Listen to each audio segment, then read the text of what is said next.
Kayce, and welcome back to another episode of Unboxed Radio, a show where we talk about the latest and biggest news stories in the world of sneakers. Joining me today, as usual, is Cory and Marco. Fellas, what's up? What are you guys planning on wearing today, or what do you guys already have on your feet? Cory, let's start with you. All right, man. So, this is a season finale, so I'm sad. I'm sad already. I told myself I wasn't going to be sad, but I'm sad. But no, so, I want to pay homage to my man Marco. He talks about, one of his favorite shoes of all time and has many different pairs of many different, he knows the shoe up and down. So I'm going Chicago ones today in honor of my great co-host, Kayce. I wore some green for you. Thank you. I'm trying to do the camera. That. This for y'all. We're going to go out with a bang today, just for y'all, man. I might have shown these already, but this is by far, I only packed a couple shoes for this trip. This is by far the shoe of the year for me so far. We talked about it a ton. We don't need to spend too much time today, but man, every time I look at this shoe, I just want to wear it. So it was a no-brainer for me to pack. The other shoe I packed was a Flyknit. You can never go wrong in a warm environment with some Flyknit trainers or laces or something. Where are you, man? You look real tropical. Where you at right now? Yeah. I'm in Hawaii right now, yeah. Ooh. Quick trip. The blinds is giving very much Hawaii. Man. And the little palm tree in the corner. Uh-huh.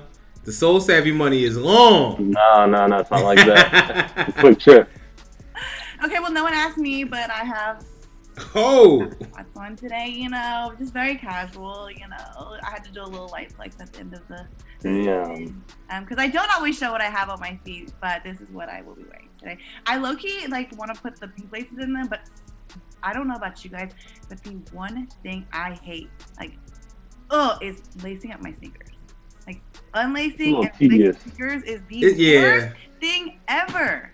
Am I the only one that hates it? I used to be like that. I used to hate lacing up shoes. It's nothing better than buying a new pair of sneakers. But it's nothing worse when you get them and they're unlaced. So all the 990s, the New Balance 990s, you gotta lace them yourself. I used to be like that. Now I find something very soothing about actually weaving them in, making sure the laces are flat. Making sure they're straight and perfect and stuff like that. But I definitely feel you. I used to be the same way. Yeah, no, on the next season, we should talk about our pet peeves when it comes to sneakers and stuff. Because I know when the laces are not flat and things like that, stuff like that. Oh, it just irks my nerves that probably a lot of people would not care about. But I feel like it bothers, people who stuff. Okay, well, moving on to our first segment of the show, it is News Unboxed, a segment where we highlight the most popular and trending news stories in the world of sneakers and much more. Okay, so Nike announced this week the first posthumous off-white Nike collab since Virgil's passing. The brand confirmed that pairs of the off-white Nike Blazer lows in the white and university red and black and electro green colors will release in early April. Nike says it's continued its off-white partnership in accordance with Abloh's wishes and in partnership with his wife, Shannon Abloh. The Blazer low feature cutout holes throughout the uppers, exposing foam on the tongue and the signature off-white zip tie, as well as the protruding heel on the midsole. Off-white Nike Blazer lows will be released on the Sneakers app and at select Nike and Off-White retailers on April 8th for $140. Have you guys checked these out, and what do you guys think of this being the first release since his passing? Marco, we'll start with you. Yeah, I think it's good news for fans, right? And it's especially good knowing that his family has co-signed this, and these are respecting his wishes. I don't want to be greedy as a consumer, but I hope that this means that some of the other samples that we've seen over the years, a guy like Virgil probably had a grand plan for a lot of those. So I'm glad they're doing it right, and they're doing it alongside his family.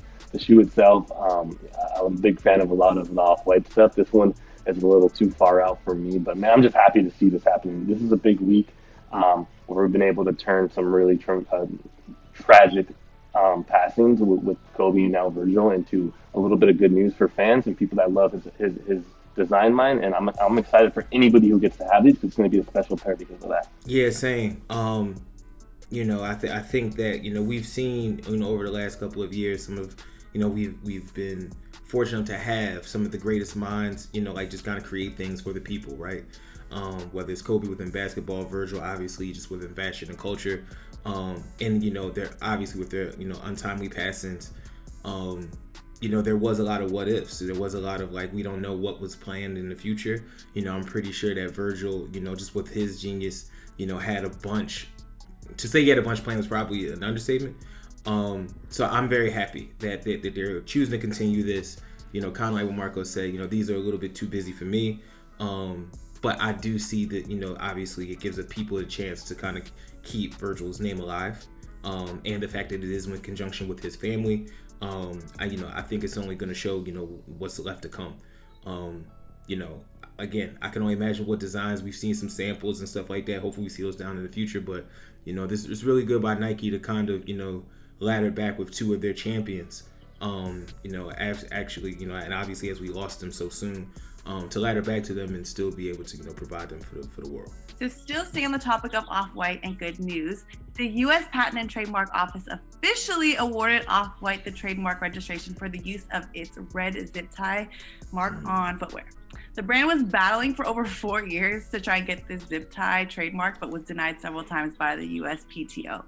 So Off-White began using these zip ties on its product in 2016, which we all know are associated with Off-White. In 2018 is when they first submitted its application for trademark.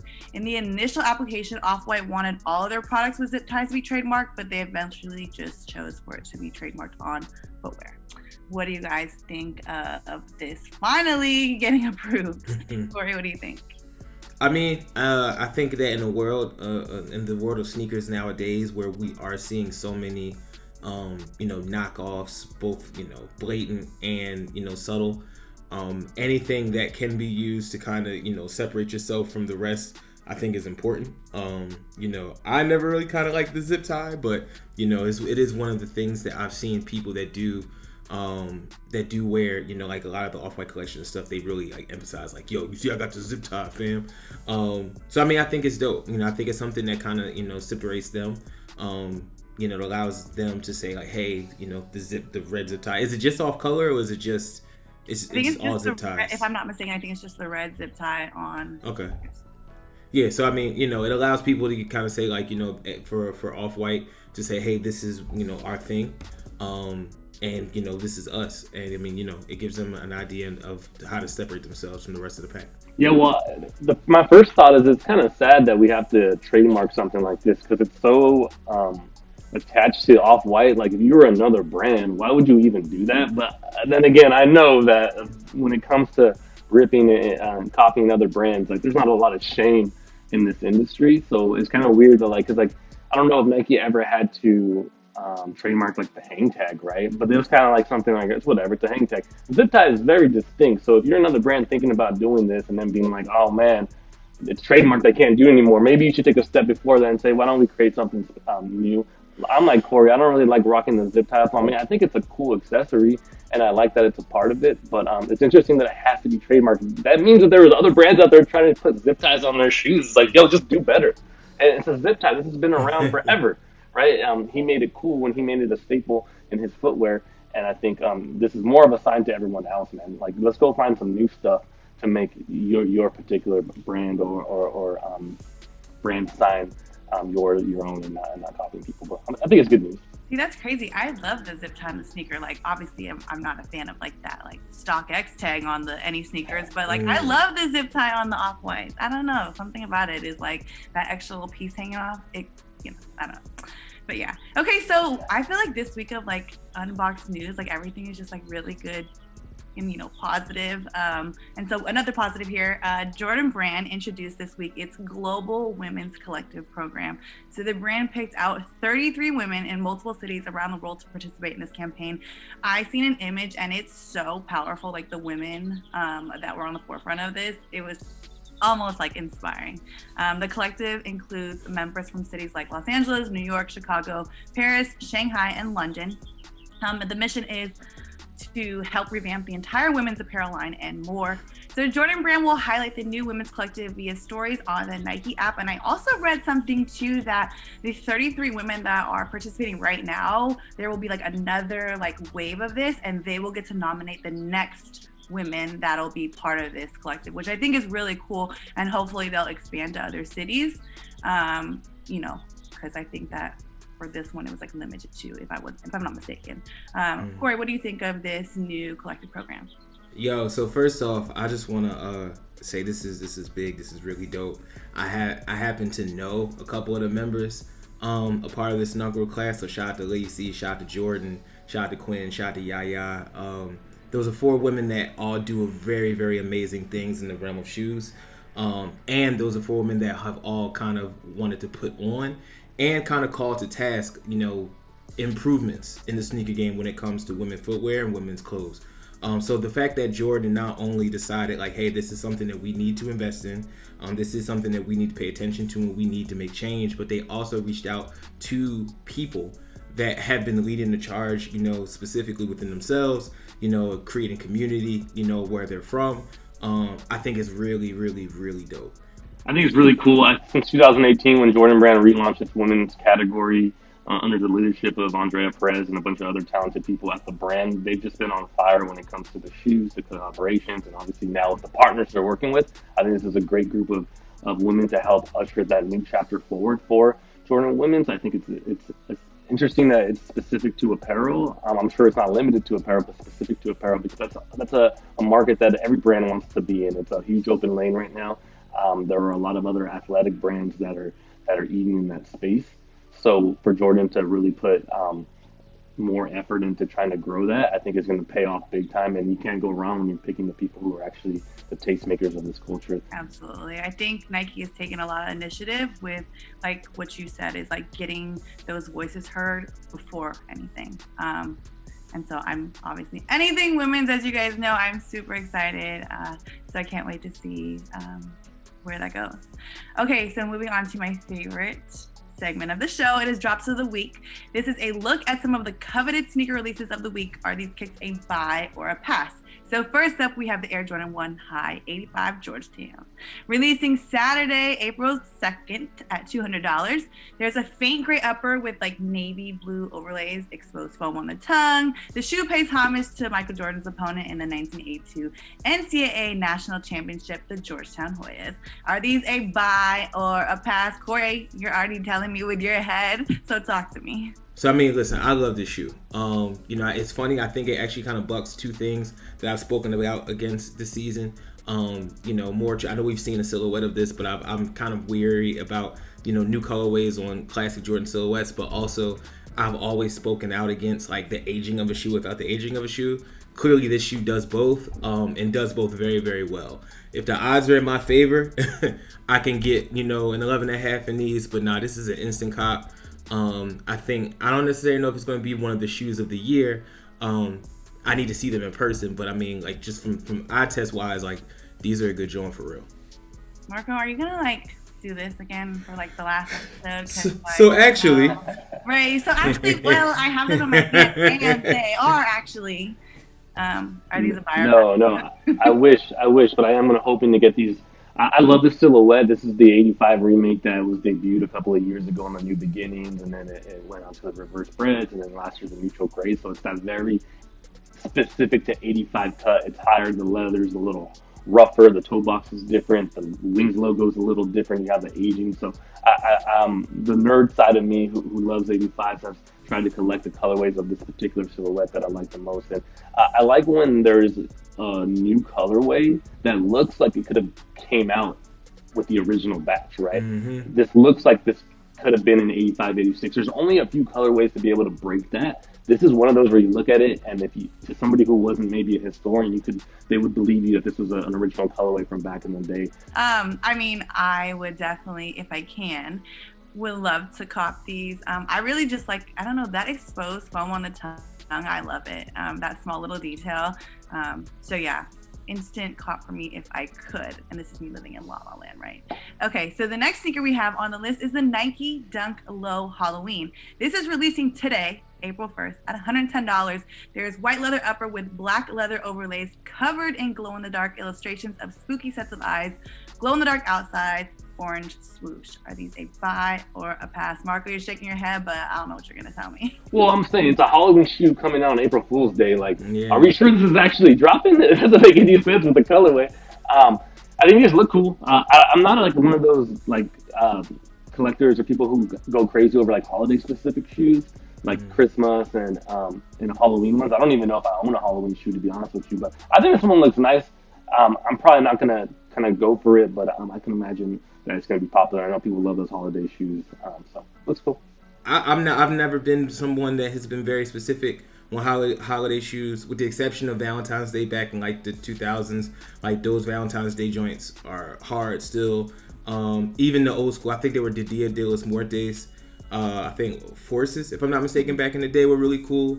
But these I'm not. These would kind of be a pass for me.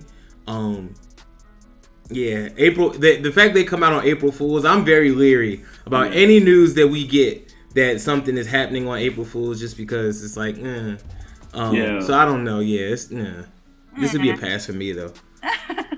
Yeah, see, I love like an orange sneaker, but I don't love the blocking on this. I don't know. I think there's like too much black or something for me. But I am going to say that I just thought about it, and I think I am starting to appreciate like that like yellowish, like, or like kind of like off-white looking like sole. I don't know the more. I don't know if it's the color on whatever, but it looks like it's like a little discolored. Am I tripping? So are you buying or copying these, Kayce? No, it's a pass for me, but I think if they were more orange, I would definitely cop them. Okay, well, staying on the theme of, I guess, Halloween, even though it is freaking April, the Nike Air Force One Purple Skeleton is dropping today, April 1st, at $130. Air Force features a purple upper, an X-ray image of a human foot covering each side, and it is glow in the dark on the outside. Are these a buy or a pass for y'all? Cory? I've always hated these shoes. I'm sorry. Like, I these were one of the shoes that I was just, at this point in time, I was like, okay, I don't know who fell asleep at the wheel when it comes to the design team, but like, I just never liked them. I don't know how much more I can discuss about this shoe by saying it like that. These would be a pass for me. Yeah, I don't hate the shoe. I think it's actually a pretty cool design. However, this and the shoe we just spoke about is a really like important footnote in where we are right now as far as like the industry goes with delays, right? We're at April basically 6 months since these were supposed to drop. So it's important for like us to understand that this is going to continue to happen because of the pandemic, factory closings, things like that. We've talked about it in length on the SOleSavy podcast and DP's Tier Zero podcast if you're interested in hearing more. But it's interesting, and it's also an unintentionally great plug for SOleSavy, because if you miss out on a shoe when it drops, there's a really good chance it's going to restock later, or it hasn't even gotten to its intended destination. So I would encourage people, just to keep a lookout, because if you wanted these in October and then didn't pay a resale for them, now you might go to get them in April for retail. So it's interesting to see that we're seeing Halloween shoes come out in October. Maybe when Halloween comes, we'll start to see a bunch of 420 designs come out. Yeah, not one Halloween shoe, but two Halloween shoes tomorrow. Yeah, not really my swag. I don't know. I don't really care for that skeleton thing. I've never really been a huge fan of like skeleton stuff. So it's an easy pass for me. Moving on to Community Buzz. This is a segment where we highlight our community, its members, and its leaders. So the SS4 is SOleSavy's first official physical and digital sneaker. SS4 was designed over the course of 6 months by former Nike Jordan brand designers Jima Wong and Justin Taylor in partnership with SOleSavy. Manufactured in America at Garrison Studios in Philadelphia. Marco, tell us a little bit more about this sneaker. Man, this project came to life in such a fun way.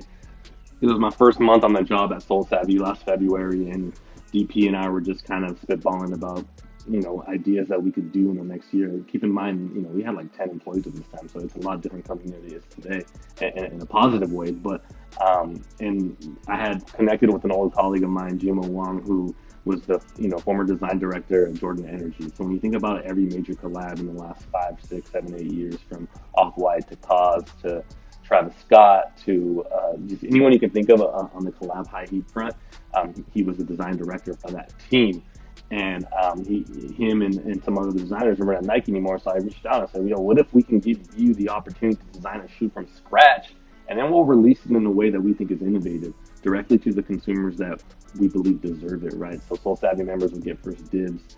The shoe is really designed to change the sneaker experience from what we're kind of used to, transactional. Hey, you pay for it, you wait in line, or you have to pay resale. Getting it directly to them, and then on top of that, so we have tons of great stuff planned out, from events to accessories to add-ons that we're going to send if you get this shoe. There will be an accompanying NFT, which I've said it before, I'm really green to that space, but if there's a sneakerhead out there that wants a physical shoe and an NFT, this is the perfect time to kind of dip your toes in there and say, hey, I'm not maybe going to go all the way in on NFTs. However, if I can get a dope shoe with a dope story and the NFT comes with it and all these extra perks, this might be the first time for a lot of people. So stay tuned. we'll have a ton of content in the coming weeks and even months about this shoe and the story behind it. We recorded everything from the sketching to the Zoom meetings to the samples.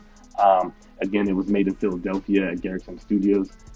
So it's just with again, two designers, Jimo, who I just mentioned, and Justin Taylor, who designed on the more performance technical aspect, the Carmelo line, the CP3 line at Jordan. So it's a special shoe, and I'm hoping that when people get it in hand, they'll be able to understand how much love and passion was put into it. Yeah, I'm excited to see. I love that SOleSavy is like dabbing into all that, and it's really exciting to kind of, watch the journey of like where SOleSavy started and like where they're going. You know what I mean? So yeah, I'm just excited. I'm sure Cory's excited as well too, just to see where this goes. So moving on to our last segment of the show, it is You Deadass. Everyone's already shaking their head because I feel like we always see some like fugazi shit on here. And yeah. Okay, so this is a fun segment where we highlight and share our thoughts on the wildest stories that went viral this week. So international fashion label Huvain unveiled this week some pretty interesting footwear called the Vernon Boots. Boots are waterproof and above ankle height and feature a cushioned, chunky combat sole. To me, it's giving very much wax candle, but it includes a zipper on the side. Your guys' faces are so funny. There's an upper and inner made of vegan material, so that's, I guess, cool.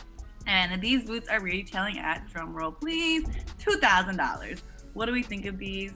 Without your guys' facial expressions, talk to me. Marco, you wearing these? It kind of goes with your outfit, honestly. Yeah, I mean, I thought these were like the global warming force too. So like they had the ice cap from Alpine. I thought they were trying to send a message on the environment with these, but it turns out this was intended for style.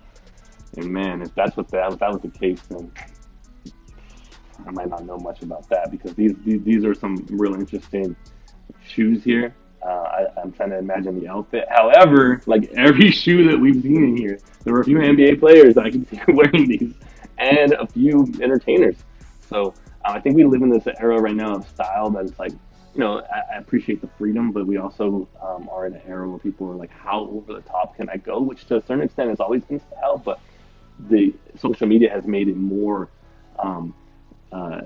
bigger, right? Because if you wear this, you'll be reposted all over the internet, whether that is because they think it's dope or because they think it's a whack. And I think some people are willing to roll that dice for that attention. So I wouldn't be shocked if I see somebody rocking it, but it's going to be a pass for me. And I feel like we always see like this type of shoe on like Shy. You know what I mean? Because the last time we talked about a sneaker on here, Shy ended up wearing them. So I would not be surprised. But I don't know. You can pull these off. I'm just going to say, if there's anyone that can pull it off, it'll probably be for sure. I'll make that clear. These shoes make my head hurt. My head literally just started hurting once I saw what these look like.